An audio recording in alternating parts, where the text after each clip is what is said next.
Boa noite. Tudo bem, Silvia? Tudo bom, Paulo? Tudo bem. Estamos aqui, um prazer de recebê-la. Primeiro, explicar o porquê da máscara aqui. Eu estou com meu irmão, que sempre participa das lives comigo, só que nós Tá. não moramos juntos, e aí, com todos esses cuidados que ainda envolvem o trabalho na área de construção civil, eu estou com a máscara até personalizada sempre do Divã Cultural. Sim, Mas, mais uma vez, muito obrigado pela sua presença. eu que agradeço. Silvia, eu gostaria de abordar o início da nossa entrevista falando sobre a apresentação na última terça-feira, né, no Festival de Gramado, com Uhum. transmissão, né, pelo Canal Brasil, de um filme que você assina o roteiro, né, A Primeira Sim, Morte de Joana. Queria que você falasse isso. um pouquinho sobre essa trama e depois nós vamos viajar um pouquinho no tempo, revisitando a sua trajetória de vida. Tá ótimo. Eu fiquei super feliz com essa estreia no Festival de Gramado do filme. O filme foi escrito pela Cristiane Oliveira, que também dirige o longa, e o Uhum, argumento é dela. Ela me chamou para escrever com ela esse roteiro. uhum, E, e é um filme de formação, né? É a trajetória de uma adolescente, uma jovem, que ao mesmo tempo que perde uma tia muito querida, é o primeiro contato grande dela com a morte. uhum. Ela, a partir desse momento, ela também descobre o amor. É, e Ai, fiquei muito feliz. Eu nunca participei do Festival de Gramado como atriz e aí acabei estreando lá como roteirista. Puxa, Foi que lindo. muito bacana mesmo. A gente até ganhou o prêmio do júri da crítica, Uhum. então também é mais um reconhecimento aí, né? E estou muito orgulhosa desse trabalho.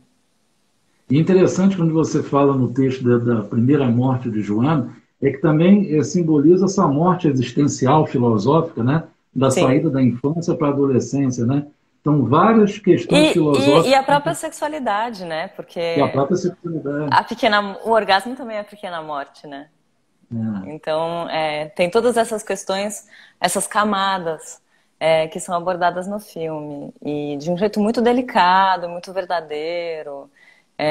Eu gostei muito. E quando você escreve o roteiro a partir de um argumento, né? De uma outra pessoa, é mais difícil ou não, independe, quando a ideia parte de você mesmo? Na verdade, como eu sou atriz, e o trabalho coletivo é a essência do meu trabalho, é a essência da minha forma de trabalhar, Uhum. justamente essa parceria e essa negociação que tem que haver a cada etapa do trabalho, Uhum. é o que mais me motiva. Eu tenho muita dificuldade de trabalhar sozinha. Muita. Uhum. Se eu tenho que desenvolver um tema meu, pessoal, um roteiro de um longa, ou uma bíblia de uma série, eu faço, mas eu demoro demais para começar, sofro muito. A página em branco, para mim, é uma tortura. Enquanto que a troca, seja de uma ideia que nasceu na sua cabeça ou na minha, ou numa conversa entre a gente, Uhum. é, me estimula mais, sabe? Então eu não tenho esse problema em trabalhar com encomenda ou em trabalhos que não nasceram necessariamente de uma ideia que fui eu que tive. Ao contrário, eu tenho muito prazer. Quer dizer, você traz esse caráter gregário da própria atividade de atriz, né? O trabalho de Sim, roteiro. sim. E eu vim do teatro, né? Assim, eu acho que a maior parte do meu tempo de carreira eu me dediquei ao audiovisual. Mas a minha Uhum. formação é teatral.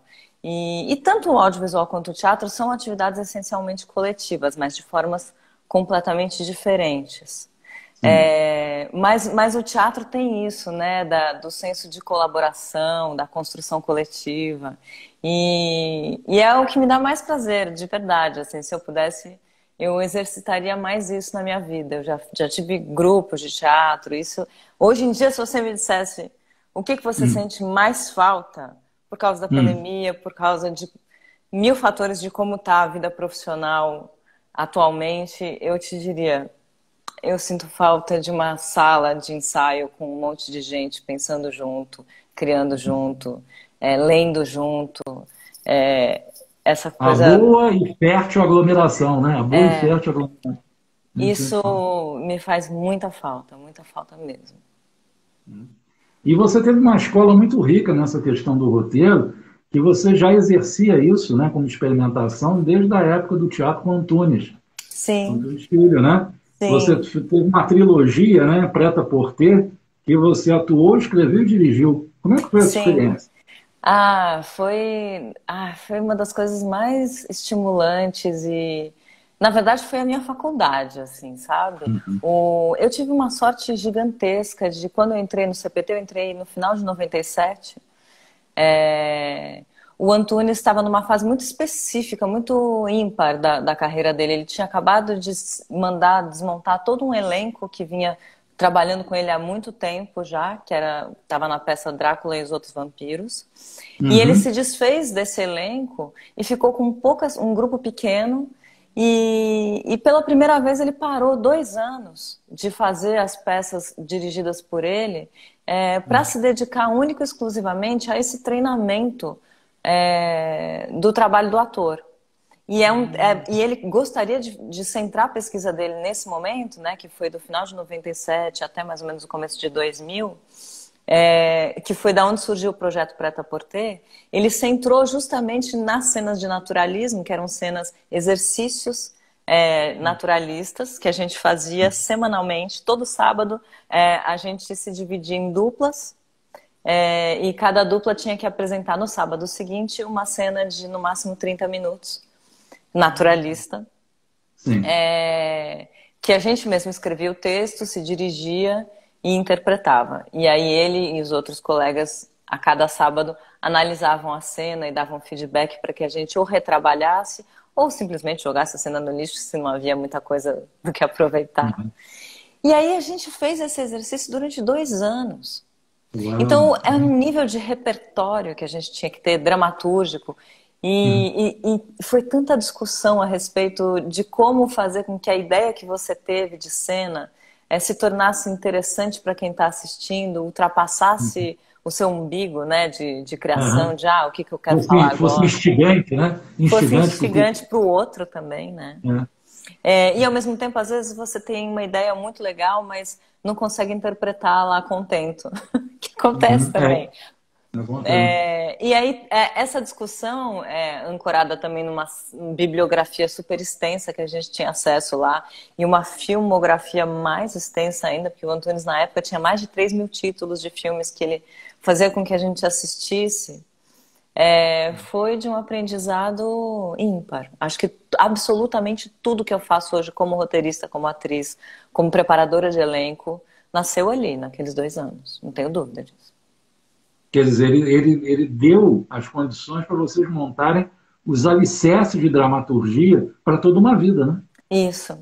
Eu tive esse privilégio de ganhar uma caixa de ferramentas do Antunes, com as ferramentas mais sofisticadas, e ter ouvido ele ler o manual de instrução para mim, sabe? Tipo, É, como usar isso tudo, como você deseja usar isso tudo. É claro que a grande tarefa que é para a vida toda é se apropriar desses materiais, né, dessas claro, claro. ferramentas, e entender como cada uma delas pode me servir para cada trabalho, né, para que eu possa criar uma linguagem que seja interessante a cada momento, a cada projeto, né? Cada projeto requer um- uma abordagem diferente, né?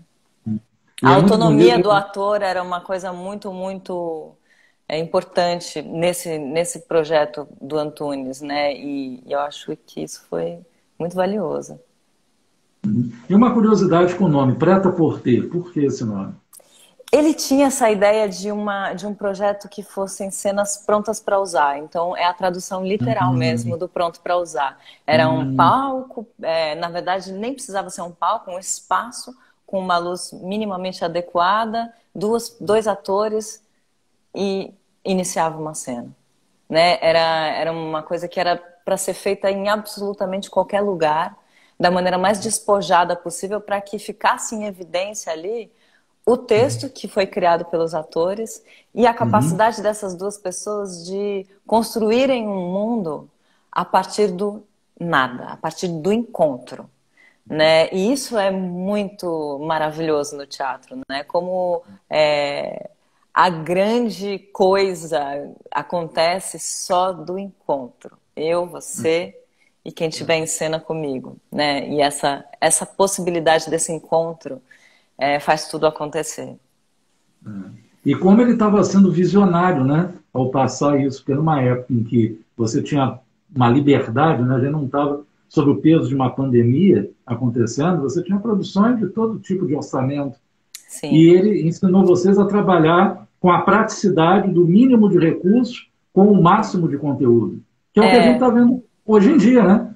Sim, sim. E acho que foi isso. Na verdade, para ele foi um resgate. Na época, eu lembro muito dele falar sobre isso. Que o Antunes sempre foi conhecido como um grande encenador, um cara que desenhava o palco, no palco como ninguém. Né? Ele adorava coros muito bem ensaiados, com desenhos de cena muito lindos. E aí, quando ele chegou no Prêt-à-Porter e se propôs esse estudo do detalhe, né? De estar em cena, conseguindo respirar com o máximo de presença possível e realmente fazendo um exercício de escuta, de cada ator conseguir ouvir o companheiro que está na sua frente jogando com você, para conseguir reagir àquilo da maneira mais verdadeira possível. E isso parece muito fácil. E é muito difícil, porque a gente Muito. fica muito exposto, né, em E cena. você vê, né, o teatro, né, essa arte milenar, como é que ele veio à psicanálise, né, o Freud, ele se debruçava sobre os grandes literatos, né, sobre as grandes obras do teatro, que ele dizia, o poeta antecipa o psicanalista, né, Uhum. e essa coisa do ouvir vem do ator, antes mesmo de se Sim. pensar em psicanálise. Sim, e a escuta, tanto a psicanalítica quanto a artística de atuação, a teatral, ela é um exercício árduo, né? Estar Uhum. aberto para o outro exige uma presença que a gente Uhum. não está acostumado, porque também, por menos que você fale, porque você está ali escutando, há uma exposição gigantesca. Ainda que você trabalhe através de uma persona, seja Sim. de um papel teatral, né, um personagem que você está ali interpretando, seja num consultório né, colocado ali para receber para ativar essa escuta, para receber o que o outro tá trazendo, é muita exposição. Você está sendo observado pelo outro o tempo todo. E isso é muito incômodo e, ao mesmo tempo, é o que faz com que a gente consiga se transformar, né? O ator, tanto quanto um psicanalista, eu acho que ele serve, em última instância, como um espelho. Sim. Tanto para o colega dele e os dois ou mais pessoas que estiverem em cena, para quem está assistindo, né? A gente é um espelho de quem está assistindo. A ideia é que seja essa, né? Que a gente consiga incomodar ou tocar, ou emocionar, comover. Para que esse Como... público também se veja no seu próprio espelho. Né? Sim, sim. E só que para fazer isso a gente tem que conseguir estar presente de fato, né? É quase paradoxal. Tirar a persona completamente para conseguir vestir um personagem. É fantástico. É a coisa que eu mais gosto de fazer, de longe. É o que o Jung dizia, né? Quando a gente fala do inconsciente, né? do ser humano, você tem essas camadas, né? Do arquétipo do inconsciente coletivo, em que por mais que você esconda aquele seu eu narcísico, mas você está com o teu eu coletivo ali, que na Sim, verdade representa a essência do que você é como ser humano. sim, exatamente. E todos os personagens, eles trazem essa carga, né? Assim, a cultura tem essa possibilidade que é essencial e transformadora de ativar os arquétipos, né, de cada pessoa sentada ali na plateia e fazer com que a partir disso elas consigam transformar ou pelo menos gerar um gatilho de Exatamente. transformação ali, né? Uhum. Em quem assiste. E é por isso que a cultura é tão poderosa, né? E tão incômoda para quem é muito autoritário, para quem se recusa Sim. à transformação, né? Para quem é muito conservador no sentido de conservar o status quo, né? Quando Porque você só quer conservar, você não transforma, né? você, digamos assim, você reprime a dúvida, né?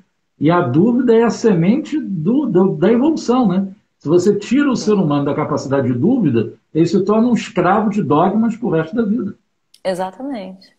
E empobrece muito, né? A gente fica muito pobre sem dúvida. A gente conhece muito poucas coisas sem dúvida, né? Uma pessoa cheia de certezas é uma pessoa muito, muito limitada, com um universo muito pobre, E com né? muito medo, né? E com muito medo. E a gente sabe, até se mirando nos animais, quem tem muito medo fica muito agressivo, né? Exatamente, Então é muito perigoso pessoas com muito medo. Que eu acho que é É muito verdade. o momento que a gente está vivendo atualmente, né? Muito. A violência se exacerba também no momento em que as pessoas estão muito defendidas, né? Profundamente defendidas. Ok. Então, brilhante essa tua observação aqui, muito, muito boa. Eu queria agora saber um pouquinho como é que foi na sua infância, quando você começou a descobrir essa questão da vocação, tanto para a dramaturgia, como também essa vontade de colocar no papel um pouco da sua maneira de ser.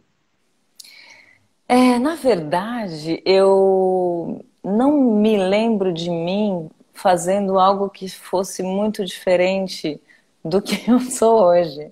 Eu Uhum. estudei num colégio, quando eu era na primeira infância mesmo, que tinha aulas de teatro regulamentares, assim, era curricular, tinha aula de matemática, português e teatro.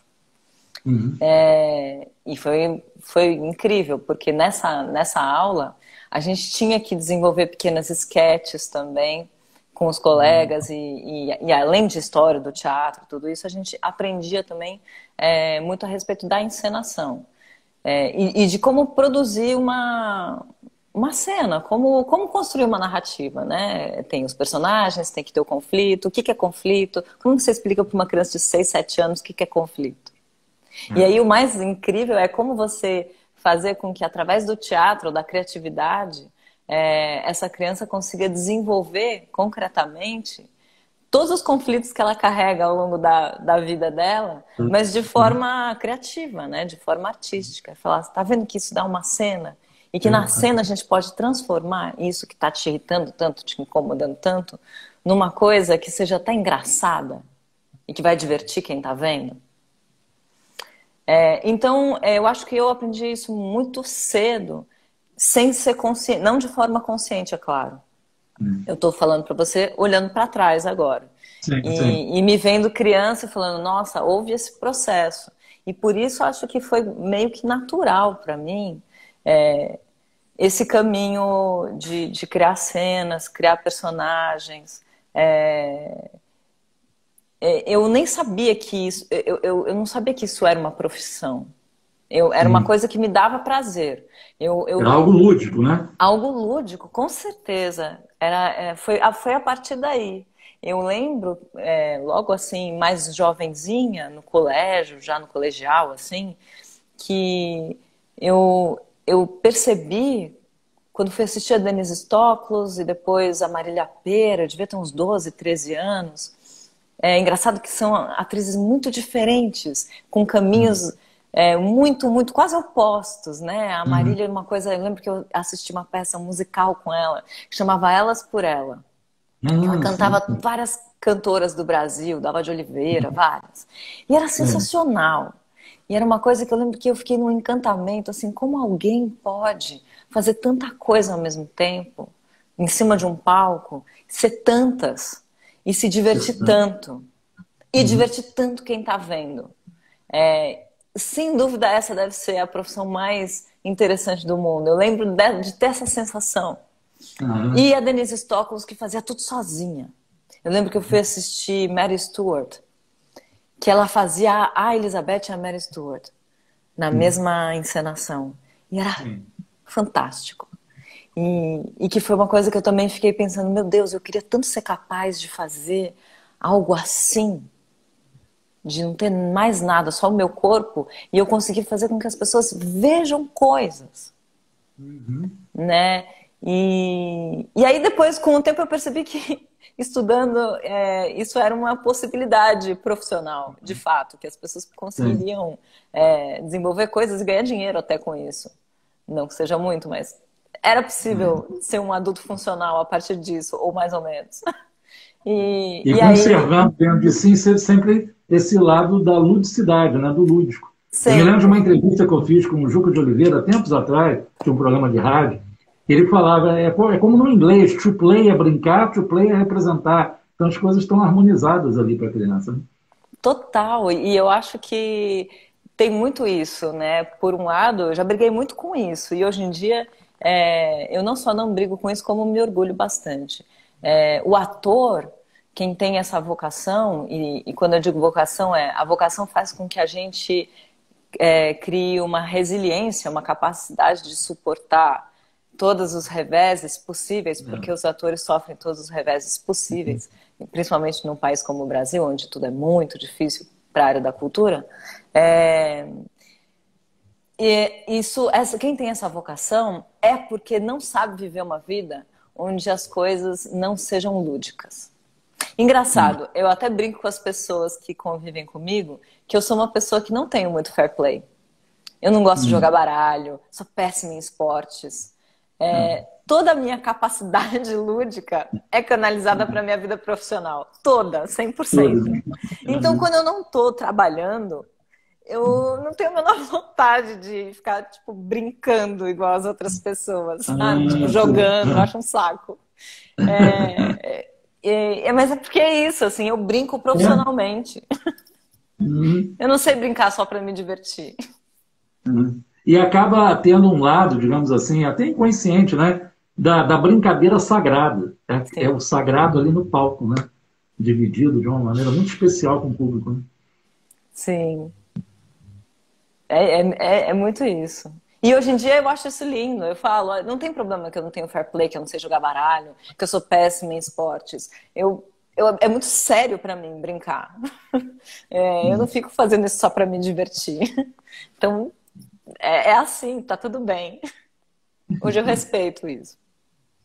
Legal. Queria te falar também da tua primeira experiência em teatro. Foi com um texto da Dorothy Parker, né? Foi. E 95. E aqui estamos, né? E aqui estamos.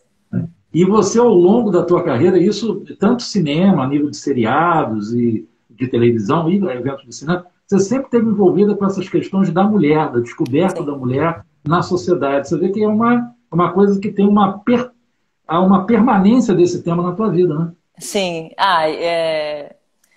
Eu acho que até falo menos do que eu deveria sobre isso, né? Eu acho que finalmente a gente está entrando numa retomada de um momento de tomada de dianteira das questões relevantes para as mulheres, né? O feminismo ele foi se desenvolvendo ao longo dos anos de forma que hoje em dia a gente consiga entender o que é machismo estrutural e o quanto as mulheres estão numa situação ainda muito, que deixa muito a desejar em vários aspectos na sociedade, né? E acho que quem lida com arte acaba refletindo esses incômodos todos, né?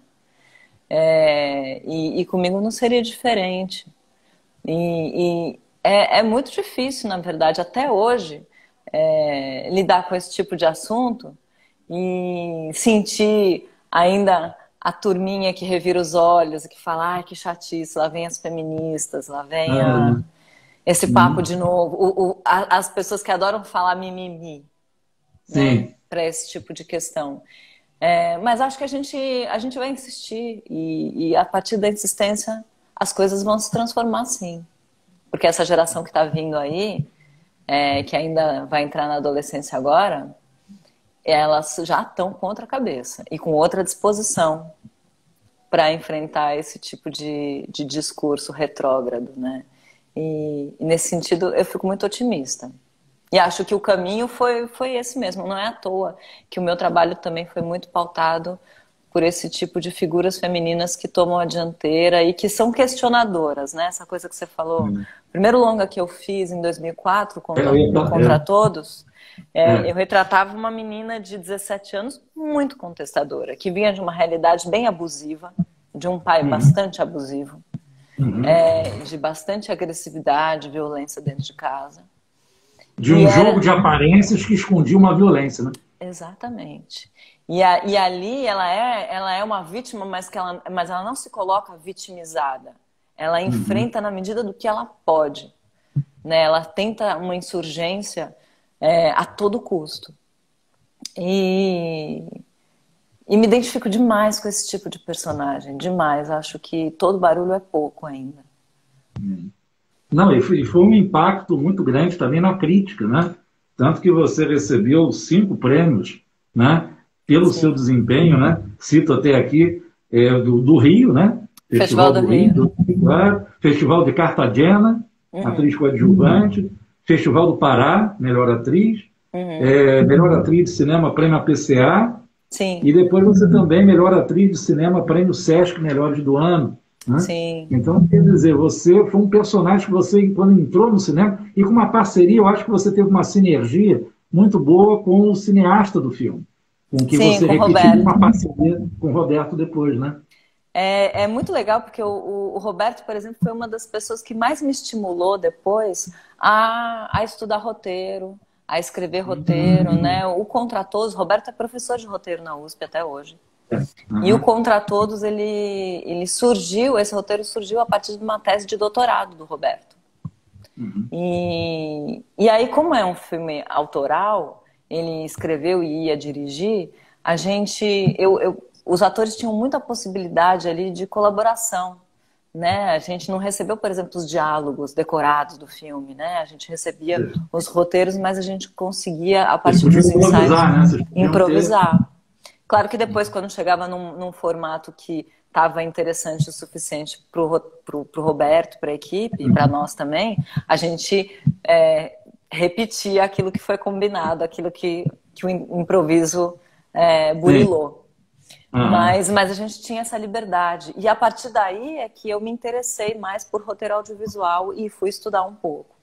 Né? Mas começou no Contra Todos mesmo. Na verdade, o trabalho de atriz é que me levou a estudar mais roteiro e querer entender essa técnica de como é que você conta uma história audiovisualmente, né? Que é bem Uhum. diferente de dramaturgia teatral, né? Ou romance, novela, enfim. É muito E era uma específico. performance que exigia muito de você, literalmente de corpo e alma, porque você tinha cenas fortes de dramaturgia, Sim, de nudez e de violência, quer dizer, eram coisas bem impactantes, sim. né?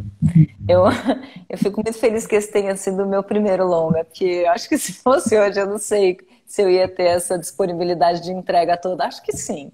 Mas eu mesma assistindo hoje, falo, nossa, quando você está no primeiro longa, é um mergulho no escuro, como você não sabe exatamente o que você está fazendo, você vai sem freio nenhum. E isso é o bonito do iniciante, né? Eu fico super emocionada quando eu vejo jovens atrizes assim, porque elas têm esse Esse despojamento, arrebatamento, né? essa coragem assim ilimitada, de se lançar num papel sendo dirigida por uma pessoa que elas não conhecem. E no cinema, ao contrário do teatro, que a gente meio que tem a possibilidade de controlar tudo na cena, o cinema ele é a arte do diretor, do montador. Ele não, o ator ele tem muito pouco domínio sobre o que ele está fazendo. Ainda mais se é o seu primeiro longa, se você não tem intimidade com aquela linguagem, É. né? Então requer muita coragem mesmo, é se lançar no escuro de verdade. Você depois de 2 anos que você filmou, aquilo vai estrear e você nem lembra mais o que você fez e você nem sabe o que o montador e o diretor fizeram com aquilo que você fez, né? Com aquelas imagens, com aquele som. É maluco demais. E depois você repetiria uma parceria com ele, né? E Quanto Dura o Amor, não foi? Sim, foi em 2008, E num qual era outro o seu longa. personagem? Eu acho a sua personagem desse filme. O Quanto Dura o Amor eu fiz a Marina, que é uma menina que vem do interior de São Paulo tentar a vida como atriz em São Paulo. E aqui ela conhece uma advogada que é uma transexual, uma mulher transexual, e ela vai morar na casa dessa amiga dela. E aí a vida dela vira do avesso. E é meio que essa situação, né, da menina do interior ganhando a cidade grande sendo arrebatada por esse universo, né, que São Paulo oferece para quem é novo aqui. É muito bonito quando você vai estabelecendo assim, parcerias com o tempo, como você fez no seriado Bipolar, Ah, sim, com o né? Edu Finstock. E que depois você teve um desdobramento no longa Insubordinados. Foi. Queria que você falasse um pouquinho dessa, porque um tema está ligado diretamente, intrinsecamente ao outro, não está? Sim, na verdade, o Edu, depois que a gente fez o Bipolar, eu fazia a Janete, que era uma policial que tinha uma relação conturbada com a morte do pai. E aí, e ela era uma policial também muito conflitada com o fato de ser policial. Ela tinha muita dificuldade de lidar com a profissão dela, e é uma profissão que ela herdou do pai, que era um policial reformado que já tinha morrido.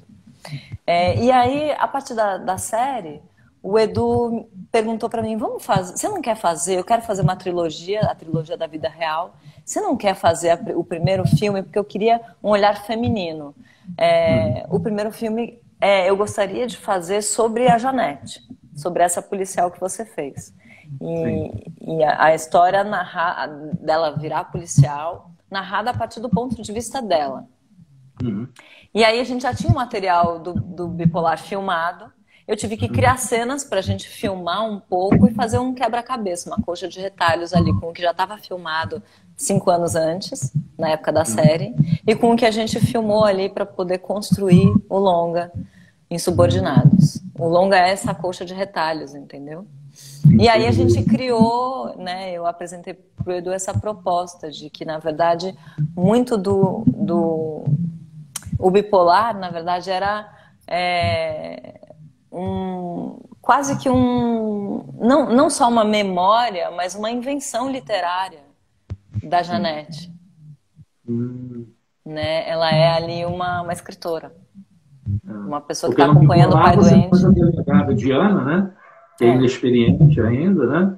E você tem que lidar com o machismo de um dos policiais e com o caráter violento de outro, né? Também. Sim. E aí, no Insubordinados, a Janete é o alter ego da Diana. Né, na verdade, a Janete é a menina que está acompanhando o pai, que é um policial reformado, mas ela para conseguir, e ele está morrendo no hospital, ela está ali acompanhando ele nessa jornada de partida, e aí muito do que ela está escrevendo, da narrativa que ela está criando, é a história que as pessoas viram no Bipolar, que é a trajetória da Diana. Então a Diana, na verdade, ela é uma personagem criada pela Janete. Pela Janete, né? Então, esse foi um dos meus primeiros exercícios dramatúrgicos, assim, né, como roteirista, né, de pensar num quebra-cabeça de vários personagens e, ao mesmo tempo, essa coisa de produção, né, como é que eu vou fazer um longa que já tem boa parte dele filmado com material de uma série que passou 5 anos antes, e como montar esse quebra-cabeça para falar de identidade, de relação pai-filha, né? Deu trabalho. Mas muito bonito. Achei bonito esse desdobramento, né? Quando você pode pegar uma obra e dar continuidade num outro tipo de comunicação visual, né? Da televisão, né? Do serial de televisão, ir para o cinema, né? Achei que foi muito ousado, assim, bem criativo por parte do Edu e você de se lançarem, né? E uma outra parceria também muito legal foi com o Fernando Meirelles, né? Você participou dos Experientes e no mesmo ano, se eu não me engano, 2015, você já estava em Felizes para Sempre. Como é que foi? Eu, na verdade, conheço o Fernando. O Fernando foi um dos produtores do Contra Todos, né? Ele entrou... Então, a gente se conheceu desde lá. Eu fico super feliz, assim, porque ele é uma das pessoas que deu bastante força pro meu trabalho e sempre apostou bastante em mim. E os Experientes foi um privilégio, porque eu fazia a filha da Selma Grey num episódio em que ela ficava viúva de um marido super abusivo, de um relacionamento que tinha sido muito ruim, e ela começava um relacionamento com a vizinha dela, que era a Joana Fon. Então, era uma história, e todas as histórias dos experientes retratavam pessoas mais velhas. E essa era a história delas. E, cara, eu fiquei tão honrada e feliz de ver a Selma Egret e a Joana Fon em cena, e junto com elas, podendo ver essa história ganhar corpo, assim, e as duas tão à vontade, tão inteiras fazendo. Foi sensacional. Fiquei muito contente. É um privilégio, né? Foi.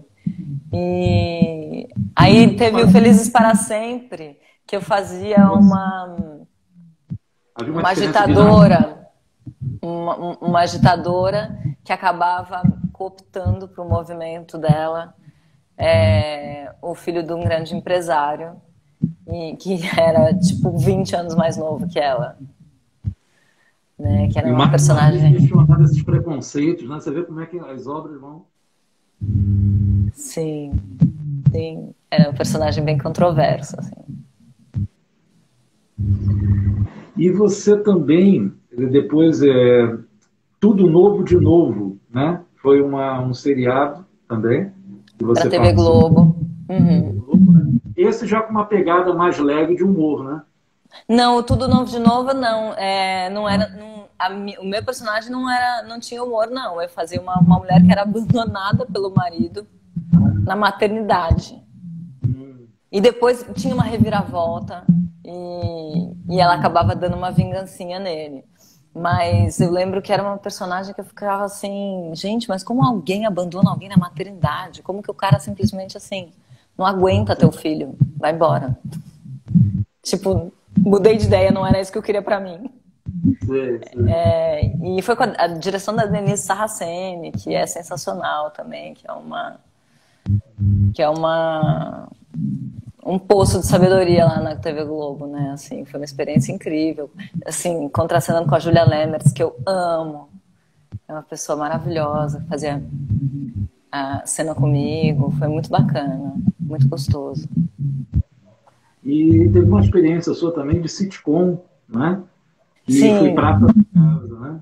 E essa é uma produção da Sim, com o Rodrigo Pandolfo fazia o protagonista. E o episódio que eu participei... Sim, a Françoise, o Diogo. E o episódio que eu participei era eu, e de convidados, era eu e o Rubens Revold, falando sobre cinema. E nossa, foi muito divertido. Eu adoro quando me chamam para fazer comédia. Adoro. É muito raro, porque eu também comecei a carreira fazendo coisas muito densas, né? Então, a maior parte do tempo me chamam só para coisas muito dramáticas e tal. Então, quando vem um personagem de sitcom ou mais bem-humorado, eu fiz As Canalhas no GNT, que era uma personagem maravilhosa. Sim, contracenando com a Gildo Ribeiro, que foi assim maravilhoso. Fazendo uma enfermeira bem safada. Uma das personagens mais divertidas que eu já fiz. E aí, assim, é isso, né? Eu fico tão contente quando eu consigo sair meio que também dessa forma que me enfiaram, né? Da atriz dramática, né? Cabeçuda, de cinema autoral. Que eu adoro também, mas não é só isso, né? Beleza. E voltando um pouco, porque eu não poderia deixar essa série de lado, Assédio, em que você participou, de muito sucesso. Como é que foi a relação também com a Amora Malta, né, com o estilo de direção da Amora? É intenso. Foi bem intenso, assim, mas a Amora é uma pessoa muito inteligente, que tem muitas referências, né? Ela é cultíssima, assim, então você vai conversar com ela, já viu todos os filmes mais interessantes, já leu todos os livros mais interessantes, então dá muito prazer, porque também é uma diretora que consegue te dizer exatamente o que ela está pensando a respeito de cada cena e de cada personagem. Ela é um vulcão, né? A Amora é uma pessoa que tem muita energia, então se você está meio ou tímido, ou sonolento, você toma um susto, você toma uma chacoalhada ali no set, não é fácil. Você tem que estar preparado para esse vulcão. Mas, uma vez que você está preparado para isso, é um aprendizado sensacional. Você consegue entender tudo que ela está programando ali para aqueles personagens e que é de uma riqueza de referências impressionante, de verdade. E é uma pessoa que tem um extremo bom gosto. Com isso eu estiver errado. Eu acho que desde a Avenida Brasil, a gente viu isso na novela, né? De como ela busca esse lado meio de improvisação do ator. Ela trabalha também com o ator, dando sugestões, e quer dizer, o ator se sente muito, muito parceiro dela, né? Sim, existe muito esse espaço para ousadia nesse aspecto, para proposta, de falar, cara, vou fazer isso aqui, você faz, arrisca, ela gostou, na hora a coisa pode acontecer dessa maneira e pode ser muito mais interessante e vibrante. E é muito legal, é muito legal. E ela é uma pessoa ousada, né? Acho que ela é uma pessoa que não se acomoda. Então, é muito estimulante, né? Muito estimulante. E assim, essa história é uma história que foi muito forte de fazer, pelo fato de ser uma história real, né? Eu fazia a filha do Roger, que é a filha geneticista, que trabalhava com ele no laboratório. Então foi bem forte fazer, foi bem difícil, assim. No sentido de que é um tema muito pesado, né? A história do Roger Abdelmaci foi... muito próximo, né? Aconteceu no outro dia, muito próximo. Exatamente, não tem distanciamento histórico ainda, né? E é muito delicado você saber também que você está, por mais que seja ficção, porque aquilo é uma obra de ficção, mas ela é baseada numa situação que realmente aconteceu, então, e que ainda é dolorosa para muitas pessoas que vão estar assistindo. Então, acho que ali também havia uma responsabilidade grande, dentro daquilo que a gente já falou no começo, de ser um espelho, da gente ajudar a ser uma voz para quem muitas vezes se sentiu silenciado, né? Por vergonha, por humilhação, de ter passado pelo que passou com ele, né? Perfeito. Eu estava falando para você de algumas premiações que você tirou e me remeto ao Cheiro do Ralo, que foi um filme também que você fazia uma pessoa viciada, né, que contracenava, e na qual o personagem do Selton Mello, muito manipulador, né, ele tirava partido para ele, e que rendeu para você o prêmio de melhor atriz coadjuvante pela Academia Brasileira de Cinema, né? Foi. Então, como é que foi para você atuar com o Selton Mello num filme que mexe fundo nas feridas humanas, né, desse lado sombrio da personalidade humana? Foi um dos maiores prazeres da minha vida inteira. Atuar com o Selton Mello é fazer escola. É que nem fazer Antunes. Eu diria que foi o mesmo nível de aprendizado, no sentido de que o Selton, ele é um ator, né? No Cheiro do Ralo, ele estava ali como ator e produtor também, né? Ele se apropriou total. Era o Heitor Dália que estava dirigindo, mas aquilo era dele, com todas as possibilidades de uma pessoa de apropriação, né? Então o Selton sabia absolutamente tudo o que estava acontecendo no set. Que lente o fotógrafo estava usando, como era o enquadramento, qual era a exata decupagem daquela cena, quantos takes seria interessante a gente fazer depois do primeiro que a gente já fez e como eles seriam feitos e por quê.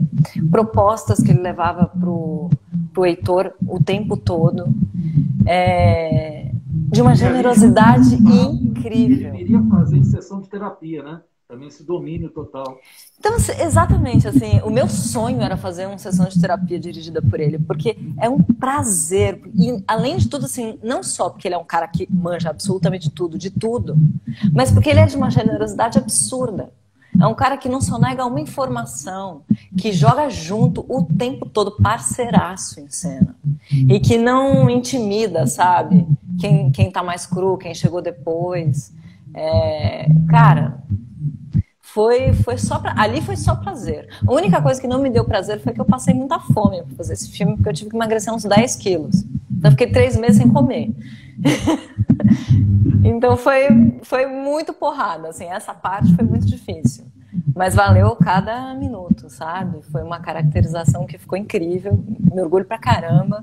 E um aprendizado, em termos de interpretação para audiovisual, acho que nada me ensinou tanto quanto aqueles momentos, sabe? E agora você tocou num ponto que sempre foi uma curiosidade. Quando o ator toma essa decisão, por exemplo, o Robert De Niro, quando fez Toro Indomável, ele ficou irreconhecível, engordou de uma maneira para poder fazer o personagem. Isso é uma coisa combinada sempre entre o diretor, né? Ou o ator pode, de certa forma, surpreender, às vezes, o diretor com essa dedicação? A questão é assim, você pode até tentar surpreender com a dedicação, mas às vezes isso não pode não ser muito inteligente. Porque a visão que você tem do personagem dentro do cinema, ela tem que calhar exatamente com a que o diretor tem, que é a que o fotógrafo tem também, a diretora de arte tem também, e que a produtora executiva tem também. É aquilo que eu falei para você, o ator, ele tem muito menos domínio sobre o trabalho dele, né, dentro do audiovisual, porque é muita gente para construir aquilo. E muita gente com opinião de peso para que aquilo seja construído. Então, essas surpresinhas, elas não acontecem de maneira geral, não. De maneira geral, há pedidos, assim, o que você acha de emagrecer para fazer essa personagem? Ou o que você acha de engordar para que a gente consiga ter outro peso nela, para que ela consiga caminhar de outra forma, para que nas cenas em que a gente consiga mostrar o corpo, ele vai estar transmitindo todas essas ideias que a gente está querendo, com esse outro formato, com essa outra expressividade, o que você acha? E aí, a partir disso, a gente vai elaborando junto. Quando eu digo essa coisa de passar fome e tal, o Heitor me propôs isso, e eu achei absolutamente razoável, no sentido de que você está fazendo uma pessoa muito drogada e que já está morando na rua, não tinha como o corpo não traduzir essa vulnerabilidade. Então não foi gratuito, havia essa necessidade mesmo, artística, estética. E eu tive acompanhamento médico e tal, porque eu tive que perder peso demais e já era magra, então foi uma coisa bem complicada de fazer. Mas depois retomei em 15 dias o peso que eu perdi em 3 meses. Aí tem o lado do prazer de retomar, né? Sim, sim. No último dia de filmagem, eu lembro que eles me deram um bolo de brigadeiro gigantesco para comer sozinha, passei até mal. E agora, voltando ao lado leve, até para te fazer uma pergunta de como você vê esse mercado do streaming cada vez avançando mais. Você recentemente fez uma produção, nem sei se já está passando na Netflix, eu acho que ainda não, né? Modo Avião. Já está, já estreou o segundo longa da Larissa Manoela, depois de Modo Avião, que o Modo Avião era protagonizado por ela, fazia a mãe dela, passou ano passado. Então tem que procurar lá na listagem da Netflix direitinho. Tá lá. E você, além de estar com a Larissa Manoela de cena, você está com um grande tremendão, o Erasmo Carlos. Sim, sim. De bastidores. Foi uma delícia. Ele é um amor de pessoa. E a Larissa também é uma menina adorável. Eu fiz a mãe dela e a nora do Erasmo Carlos. E esposa do Michel Berkovitch também, que é um amor de pessoa. E o Modo Avião também é outro filme que eu tenho o maior carinho, inclusive porque também é um personagem mais leve, mais engraçado, com a Catiúcia Canoro também, que é uma pessoa que eu adoro, que é uma aula de comediante também, de timing, maravilhosa em cena. Então também foi um puta privilégio poder jogar com ela. E foi o filme mais assistido do ano passado, né? Mais de 30 milhões de espectadores. Então, se por um lado tá tão difícil fazer cinema e tá tudo tão difícil para a área da cultura, por outro lado, o streaming tá trazendo para os nossos longas a possibilidade de acesso a muita gente, né? Muita gente que jamais teria condição de ir ao cinema pôde ver o modo avião na televisão, né? Pelo streaming, pela internet, no computador, na televisão. E isso, assim, no mundo inteiro, né? Então o trabalho da gente ganha um alcance gigantesco, gigantesco. E agora de fugir do exterior. Eu vi um personagem chamado Moscovitz, que tem no Bom Dia Verônica, que em televisão nunca deram essa oportunidade para ele, né, de fazer. Pois é. Né? E um personagem tão bem construído ali. Então, eu acredito que o streaming oferece essa possibilidade do ator mostrar todas as suas possibilidades, né? Sim. E eu acho que isso está mudando, isso não tem mais volta, sabia, Paulo? Porque a televisão aberta, ela trabalha com um range muito grande, né? Ela tem que agradar a família brasileira, que é qualquer coisa, né? Tem tanta gente nessa matiz da família brasileira que tem que ser uma coisa mais pasteurizada mesmo, né? Porque tem que ser desde a dona de casa do Nordeste até a criança do Sul, passando pelo rapaz de 25 anos universitário do interior de São Paulo. É muita gente para conseguir colocar no mesmo balaio. Então aí os personagens e as histórias acabam ficando mais flat mesmo, mais superficiais, né? Quando você tem que falar necessariamente com uma audiência tão ampla. E no streaming, essa possibilidade de algo mais nichado, né? De nichos de interesse, faz com que a gente consiga ter mais liberdade de ação mesmo, né? Como você deu um exemplo sensacional do Moscovitz fazendo um psicopata maravilhoso. Agora, voltando um pouquinho ao teatro, né?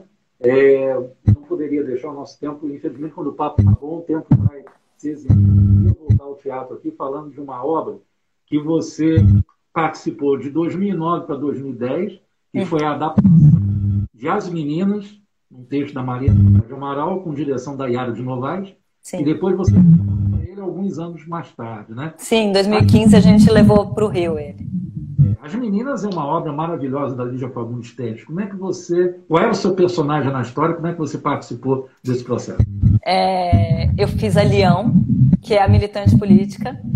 É a minha cara, essa personagem. Ela está muito angustiada na história porque ela tem um namorado que também é da resistência política e que está sendo torturado. Ele foi parar nos aparelhos ali dos ditadores, né, DOPS, do ECOD, né, esses aparelhos da época, e ele está sendo interrogado e ela não sabe se ele vai sair vivo e nem se ele ainda está vivo. Então é um papel bem pesado, mas me deu um orgulho tão grande fazer esse texto, porque esse já era um livro que eu tinha paixão, assim, desde muito novinha. Essa é a primeira coisa, a obra em si. Maria Adelaide adaptou como ninguém, de um jeito maravilhoso para teatro. A Yara de Novaes, além de ser uma atriz sensacional, das que eu mais amo no Brasil, tanto em teatro como em audiovisual, também já se revelou uma atriz sensacional, é uma diretora incrível, muito exigente, muito meticulosa. Olha, espero que eu volte a trabalhar com ela em breve, porque é uma pessoa que eu tenho um prazer gigantesco de trabalhar. E a Clarissa e a Lu Brits, que eram as minhas parceiras de cena, o Julinho Machado. Era um elenco que era muito afinado. E Clarissa Bujanra, né? A Patrícia Gaspar, a Tuna Dueck. São pessoas que passaram por esse trabalho, que eu tenho um carinho gigantesco, assim, muito, muito afinado, sabe? E falando de um momento do Brasil que foi muito, muito duro, né? E com muita poesia ao mesmo tempo. Sim. Desse lado, há quem endurecer, mas não perder a vida mais, né?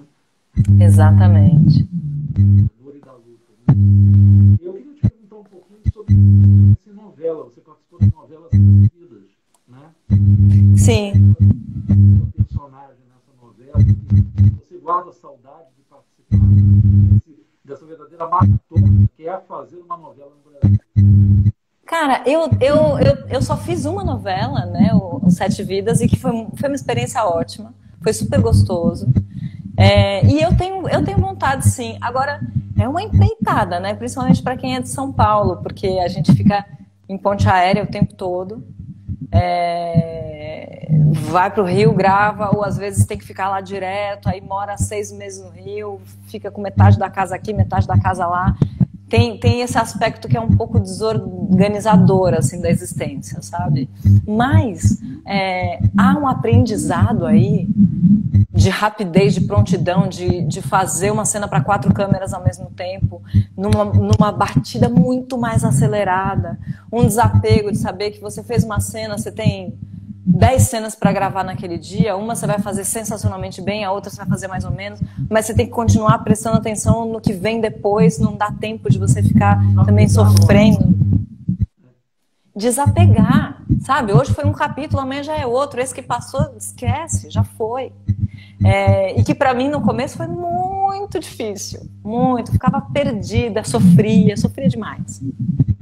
Porque queria fazer melhor, queria fazer de novo, né? Tinha muito menos domínio ainda do que em cinema.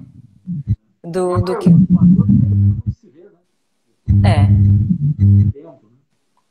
Pois é, e aí assim, ao mesmo tempo, eu via o pessoal que tem muito mais experiência em televisão, por exemplo, a Isabelle Drummond era a protagonista dessa novela, que, né, entrou na televisão com, sei lá, 5 anos de idade, fazendo a Emília, no sítio do Capa Amarela, e tava lá.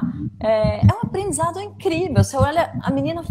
É sensacional o que ela faz. Ela decorava cenas gigantescas e a coisa simplesmente acontecia e parecia que era tão fácil. E um domínio daquele veículo, sabe? Daquelas 4 câmeras, daquela rapidez, daquele bando de gente em cima, falando 10 coisas ao mesmo tempo.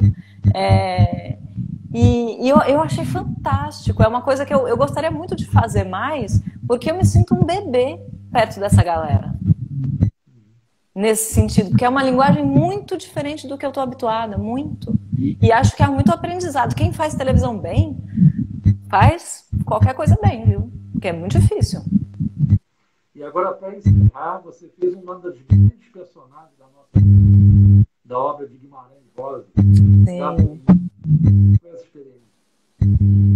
Também é um dos trabalhos que eu mais me orgulho.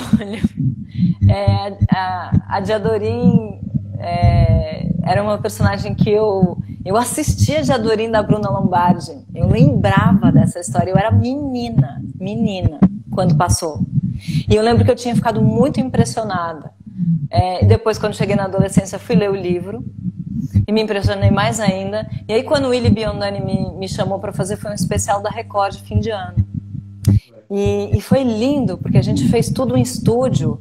Então tinha uma coisa cenográfica muito poética. E quem fez o Riobaldo foi o Odilon Esteves, que é um ator mineiro maravilhoso. E tinha o Marco Cesana, falecido Marco Cesana, que é um amor de pessoa, uma pessoa que eu adorava também, que fazia o Diabo. E aí, assim, quando junta uma turma que tem amor pela palavra, tem amor pela literatura, que leu e releu e tentou extrair o máximo daquela experiência para conseguir traduzir aquilo para um público de TV aberta, é uma das situações mais prazerosas da vida, sabe?